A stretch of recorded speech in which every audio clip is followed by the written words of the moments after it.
Hi everyone, this is Professor DLEE with answers to your most pressing personal finance questions.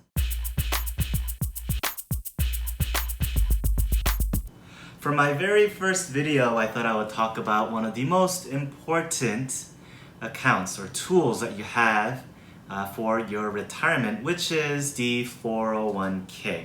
And so if you're looking to, say, retire early, or just have a comfortable retirement, the 401k really is going to be the best tool that you can utilize to make that happen.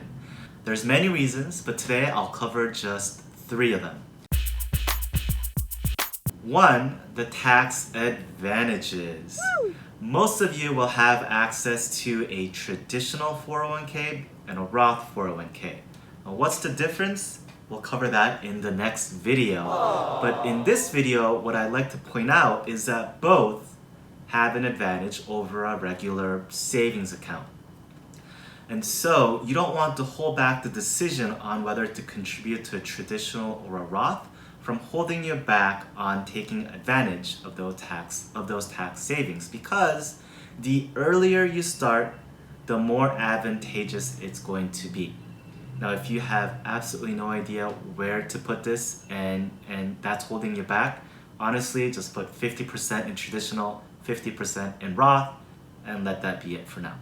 Number 2, automatic contributions. Now, most people don't think, what's the benefit of my 401k? The automatic contributions. But behavioral finance studies show otherwise. Now, we're inundated with decision after decision after decision on a daily basis. And the more you can automate, the better your life will be. This is why say somebody like Steve Jobs always wore the same thing. The Zucks does the same thing. Elizabeth Holmes, not a great example, but you get the point.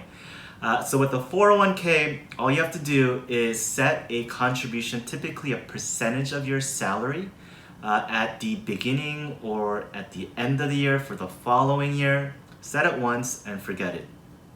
Now, the amount that you should be contributing really depends on your personal situation, but you should be contributing to your retirement roughly 20% of your income. So in theory, if you are making at least $100,000, you should be maxing out your 401k. Speaking of maxing it out, number 3, contribution limits. Now, anytime the IRS says you can't contribute too much, you know it's a good thing and you should try to max that out. The contribution limit to a 401k, the benefit is that it's relatively high. In 2020, if you're younger than 50 years old, that limit is $19,500. If you turn 50 at any time in 2020 or you're older, that contribution limit is going to be $26,000.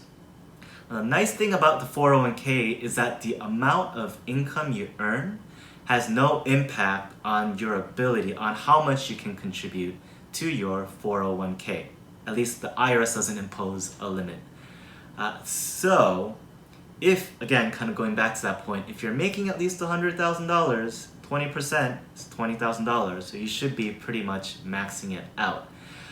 20% can be a lot, I understand. So if you can't contribute the full amount, at least contribute enough to get your employer's match. Now, not all employers match 401k contributions, but if yours does, that's free money, and so you don't want to leave any of that on the table. At least get the match, and then incrementally increase your contribution, at least annually, if not quarterly or semi-annually, until you get to that, until you're able to max that out.